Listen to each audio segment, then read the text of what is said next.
So We are we ready to are, go? yep. Okay, so this is the third Climate Lab webinar. Um, and tonight we wanted to focus on the phenology calendar activity. Um, what's going to happen is that I'm going to give a sort of an overview of the rationale for it and then provide in a way a guide to the phenology calendar activity, pointing out the major decisions that go into setting up and getting a phenology calendar started, and uh, and how to go about planning that activity. Of course, if you have any questions when you start setting yours up, you should get in contact with Trevor or Evan or myself um, at Turk, um, and we can help you sort through any difficulties that you may encounter. And then Trevor and Evan are going to talk a little bit about the phenology studies that Manomet is doing. Um, and again, open it up for questions if anyone has any questions. And we hope that as people begin to organize their phenology calendars, um, they make sure to share with us and with each other um, the species that they're planning to incorporate. And we'll come back to that later. Okay, so we decided to develop this phenology calendar activity um, for several reasons. It was really in response to questions and concerns that teachers brought to us um, that had to do with the the desire for data collection activities um, and related learning that would provide some more immediate feedback and also more diversity um, of data to collect. And the phenology calendar is a nice one because although the basic idea is pretty simple, um, it provides a doorway into a lot of really valuable material. First, it opens up connections to national studies and international studies that are going on all the time on a whole range of species. Many of these are citizen science activities. Many of them are school-based projects. Um, and there's been a growing connectedness amongst all the different phenology um, projects that are going on around the world, both professional and amateur, you might say. And so it really is joining an international movement that is one of the major Earth observatory activities. It's really the more data we collect, the more we start to understand some of the things about our world that you can't find out any other way but by lots of interested and increasingly well-informed eyes and ears out taking the data. Um, the it's fun to take phenological data year by year, but very quickly, because you're looking at phenomena that are of local and also regional or national interest, 1 or 2 or 3 years start to look like the beginnings of a real longitudinal data set. And because of the diversity and because of the investment that the students and the teacher may have in the particular species they're watching, and even the particular individuals they're watching, particular trees or particular nesting sites or whatever. Um, it really can engage people's sort of affections and personal interest beyond the intellectual. The other thing is that if you're looking for ways to link climate lab activities with the rest of the curriculum, phenology is a great way to uh, find jumping off points to aspects of plant or animal biology, physiology, ecology, um, starting with the species that you are taking data about, a sort of case study organisms. So there are just a few steps um, to setting up a phenology calendar activity, and you can once you uh, solidify these steps, which we'll go through in a minute, you can elaborate this in a lot of different ways. So we'll come back to that. First, you've got to pick some species to study. And we've recommended choosing one from each of three categories. We think it is good if everybody, all the Climate Lab schools, take phenology data on a small set of species that are likely to be visible, accessible everywhere. That's good because as the Climate Lab network expands, there's more to compare, more to discuss, and even just the field work experience is often worth discussing. I went out to look at this particular species, and I wasn't sure whether the flowers were open yet or not, or how did you decide what was 50% of a tree had turned to its fall colors, or how can you tell that this was the first sighting of a particular species?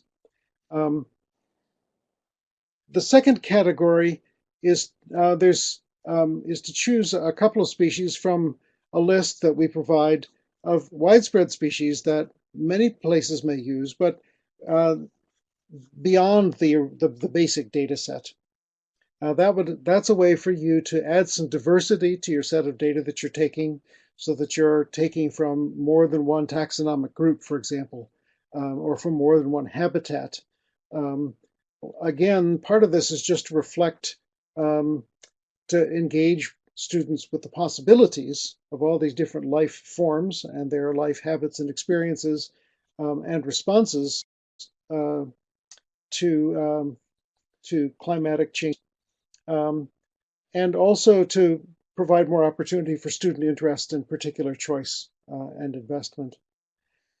And finally, we recommend that you and your class discuss adding a species or two or three, however many you can reliably handle, that you choose just for yourselves. So the list of species that we've recommended for all the Climate Lab schools to use that are doing phenology comes from a survey that Trevor and Evan did of many of the school sites that have been participating, and we're pretty sure that these species are going to be accessible everywhere. The red maple, a dandelion, caterpillars, without trying to identify which caterpillars they are, just the early caterpillar, the first call of the spring peeper, the American robin, and the red-winged blackbird with its very distinctive call. There are other widespread species that you might want to use. Some of these are already part of the field protocols for some of the school sites, like the Canada mayflower. That's pretty widespread. It's not everywhere, but it's in many different habitats in our region. There's always the old reliable poison ivy. There's the black cherry, very widespread and fairly distinctive. The osprey, again, at least along the coast or large bodies of water, quite distinctive and pretty widespread, thankfully, again. And the great egret. And then the category C, the choose your own, is really for you to decide. So it's good to brainstorm with the class and find out species, particular organisms, animals or plants, insects, birds, mammals, whatever, think broadly, that people find particularly intriguing or amusing or engaging, and they want to find out more about them, starting with some of their seasonal behavior.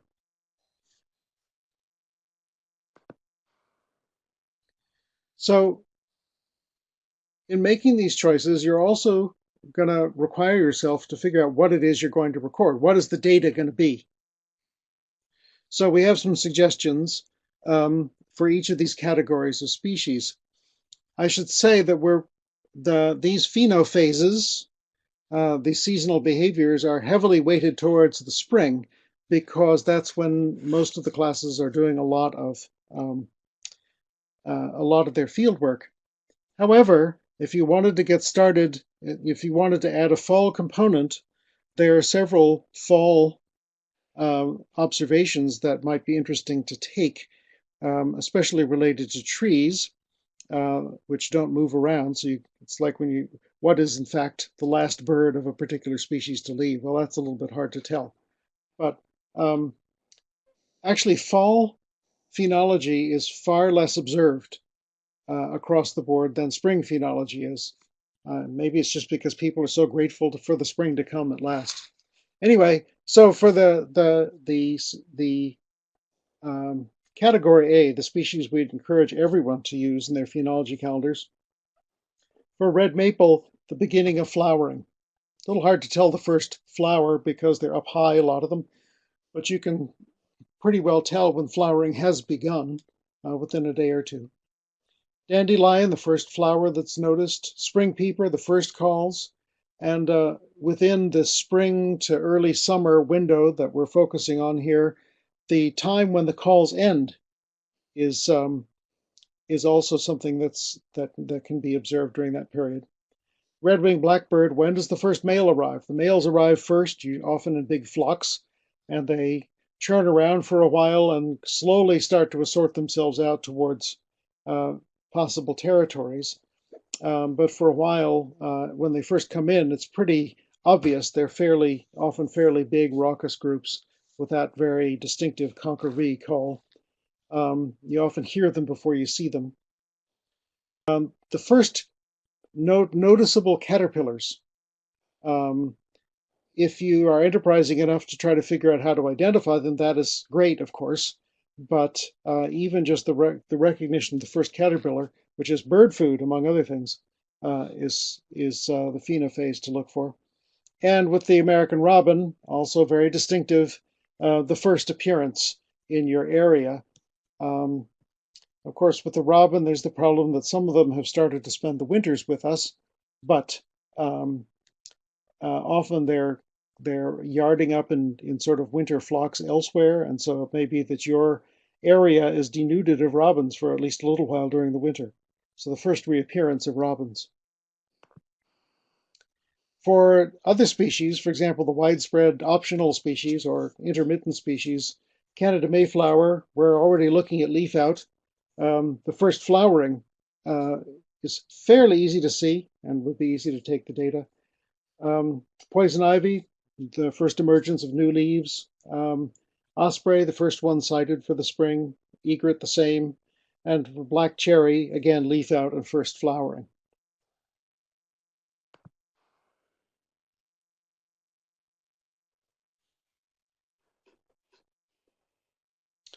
As you're thinking about data collection, you want to think about whether you need to take more than one measurement. You want to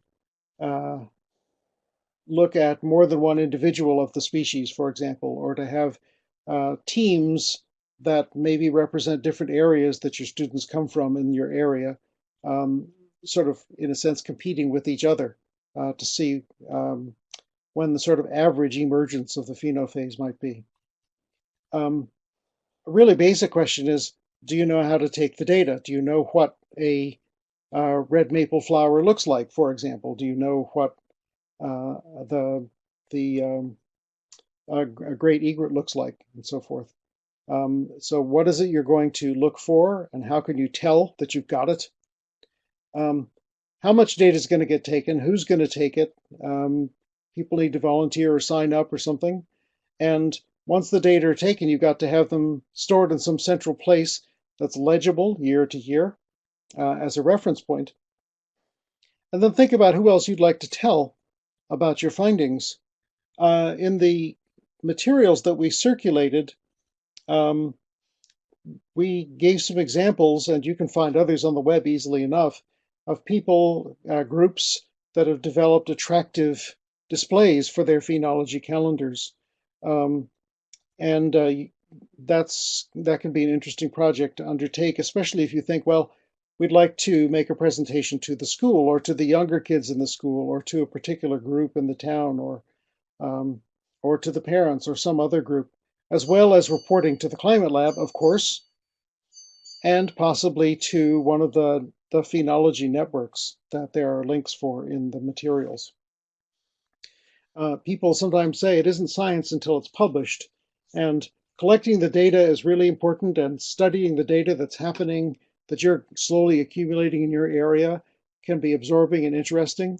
But given the widespread interest in phenology and its the things that it can tell us about the movements and of organisms and the changes of ranges and responses to climate and many other factors, telling other people about what you're finding and what you've been finding year after year just adds to the interest and may well give you information that helps you understand your findings better. So, and remember that the Climate Lab gives you built-in teammates for you, that is the teachers, and for your students. There's other teachers in the group. There's other students with whom you could send messages back and forth through the teachers. And of course, there's the scientists that are part of the project. So as you're planning the phenology calendar, maybe for next spring, reach out to all of these groups to discuss the planning process that you're going through, issues and questions you have, species you're thinking of taking, issues you might have with what, how to go about it, or typical best ways to identify, for example, when is leaf out, for example, and do you want to do leaf out or bud burst or something else? Use all these teammates, be aware of all these teammates to informally just share what's going on, difficulties you've had, mishaps that happen in the field, cool things that you saw, wins and losses.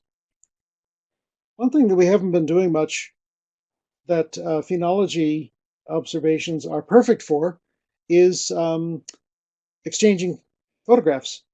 And first of all, photographs are data. They are a way to help build up references, so you can say, well, this is what we're going to call, here's an example of what we're going to call a fully open leaf of the species. But you can also circulate pictures of your field sites, of other cool things you see, of you and your students out in the field, and it enlivens the work that we're doing to sort of illustrate it in that way. And there's an awful lot of mobile phones around and people who are good at snapping photographs and sending them around now. We should start using those as much as possible. And when you come to the end of your spring or fall data collection, at some point it's really interesting to put together a short report to circulate. We could certainly create a webinar at which people take turns giving brief reports about what happened. Students could make reports to other students through a webinar, and talk about what you're going to do differently next year, as well as what you're going to keep doing because of the discoveries you did this year. So I'm going to stop there and let the Manomet folks take over. Just encourage everybody to look at the phenology calendar materials and be in touch about it. Trevor? All right, Brian, thank you very much. That was tremendous. We started off as Manomet Bird Observatory way back, and our first operation was really noting birds, noting bird migration, and that feeds directly back into our phenology question for tonight. This is just a jolly picture of a yellow-breasted chat, a very happy bird. The students are smiling. I was at least grinning somewhat. The chat was looking a little glum. But anyway, this is one of the things we do. And one of the things we do when we band birds with a US Canadian Fish and Wildlife Service band is, of course, we catch the birds in very fine nets. We bring them back in bags to the lab. We band them with a unique numbered band and a please inform address. And we take some measurements and we let our bird go, which is a tremendous opportunity to involve students. Students love letting birds go. Look at the happy smiling faces. But of course, we do record the timing of these birds. And so here's a yellow-breasted chat. Let's move on to our next slide. And over the years, we started back in 1966, but on this particular slide here, and you'll see this in some of our other materials, but it's always fun to bring it up again. Northern cardinals, those nice red birds in our backyards that don't migrate anywhere. They stay pretty much wherever they are. They do disperse a little bit in the fall, but they don't migrate in the spring or the fall. And I'm sure many of you have seen cardinals in your backyards or at your bird feeders or at your school around just all the year round. In 1969, these in southern Massachusetts, where we are, were fairly unusual birds. And if we went back to the 1930s and 1940s, bird watchers would have been flocking out, excuse the phrase, to Cape Cod to see the first cardinal out there. And everyone would be very excited. So here was a southern bird that was distributed from Florida all the way up to maybe New Jersey, then New York. And over the years up through 2015, we just finished our data for the fall of 2015. So I put the bar in here. We have found that there has been a steady increase of this southern bird. And these birds then are increasing in numbers and pushing forward.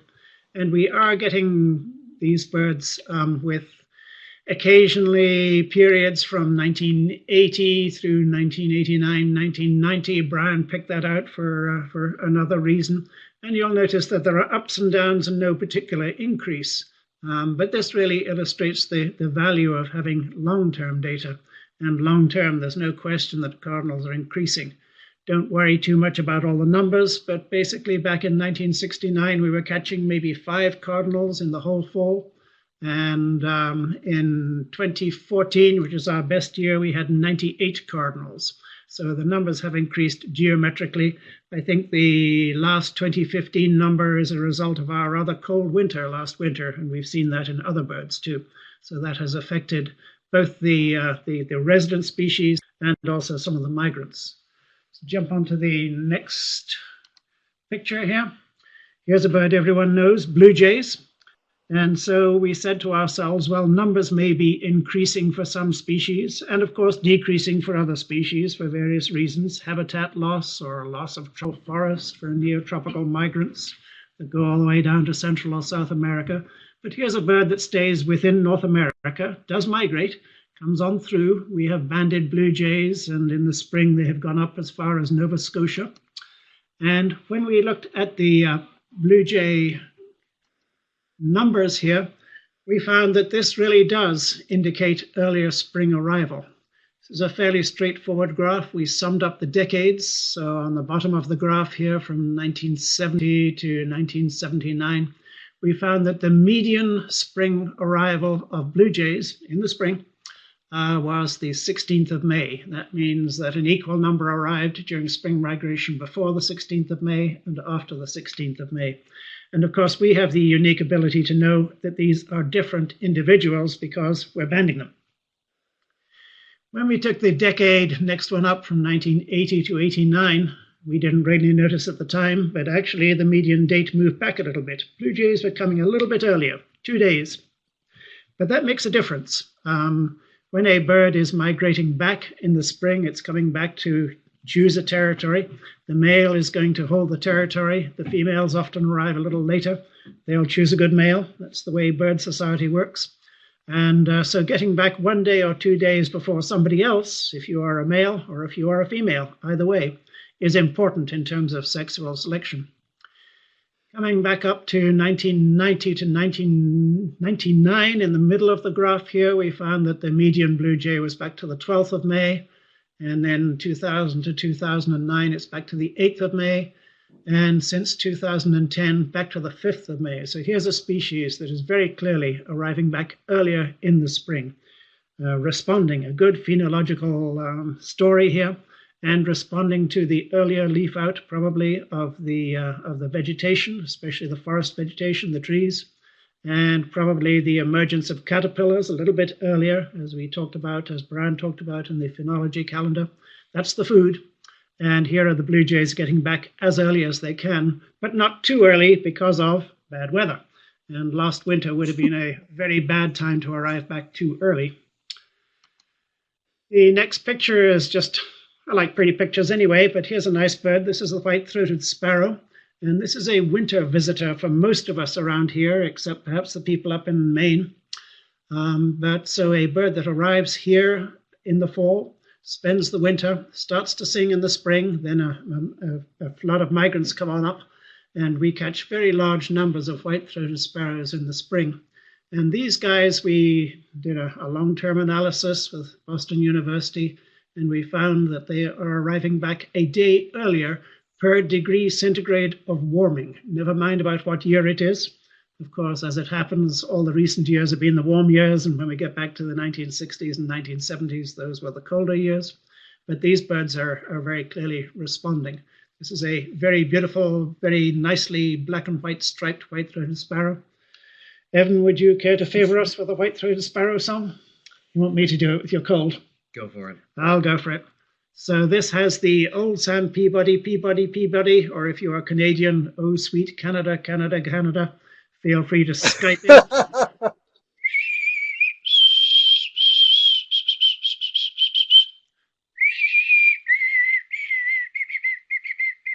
So something along those lines. That's about the best we can do at this hour of night. Moving along, probably time to move along. And please don't worry about this really messy graph, but what this really does is it looks at a whole range of species. So all of these little four-letter codes here on this graph are individual species that we have studied from 1970 through, in the case of these data, 2002. And we were finding that some birds are indeed coming back earlier, like the white-throated sparrow. In fact, the median arrival date is along the x-axis or the bottom of the graph, right above 17th of May there, between 12th of May and 17th of May. You can see BLJA in blue. Guess what? It's a blue jay. And so blue jay was one of the species that is coming back very much earlier during that period from 1970 to 2002 and responding to the change in the phenology, all the way up to the top predator here, who's eating the caterpillars as he comes on through. The only thing to take away from this graph is that all of the blue species pretty much winter either in New England or at least within North America. And so these birds are responding strongly in the spring and coming back earlier. During the warmer years, not necessarily in the later years, but in the warmer years, this again was a correlation, days per degree centigrade. And at the other end, in the middle, are the green birds, and the green birds pretty much winter in the Caribbean or Central America. And on the right hand and upper side, the latest migrants to come back are birds that winter in South America and come all the way back here to breed. And the sort of ecological question here is, can the red species, which fly all the way down to South America, respond to an earlier spring? And the answer, at least provisionally, seems to be no, they probably can't. Because how do they know it's an earlier spring if they're sitting in the Amazon? There's nothing changing down there. And so this could potentially be a conservation problem here, as birds are not able to detect an earlier spring and are therefore, some species at least, not able to respond to it. Evan, why don't you take over? I think cool. I see one of our schools here. Yes. So changing gears quite dramatically here. We've sent out some information regarding a recent little bit of funding we got to be able to purchase GPS units for at least one GPS unit for each participating school. The importance of a GPS unit cannot be overstated, as we found when we went out and tried using phones and other types of GPS equipment. That not so good. Yeah, our points ended up in the ocean and all over the place. So iPhones aren't necessarily the best way of finding your way around, as you may already know. So the use of a GPS is really good for acquiring latitudes and longitudes, which we can then use to, among other things, to create maps of our study sites. So this right here is a Google map that I made. It was actually really easy. I just used a series of GPS points for each of the trees that we measured and each of the plants that we measured, and then some points at the end of each transect. And was able to set up a series, basically a few different layers of data that you can then have data embedded in them. So I clicked on a point here. This is just a screenshot, but I clicked on that red point there, and that's an arrowwood plant. It's got the latitude and longitude. If you guys create these maps, you're allowed to add comments to them. And maybe even more importantly, as Brian was talking about how pictures are data, You can even input numerous pictures as well and attach those to each data point. So this could be a very valuable tool and very helpful if you're trying to find your way back to a study site, or even just to get it to put the study site in context for your students.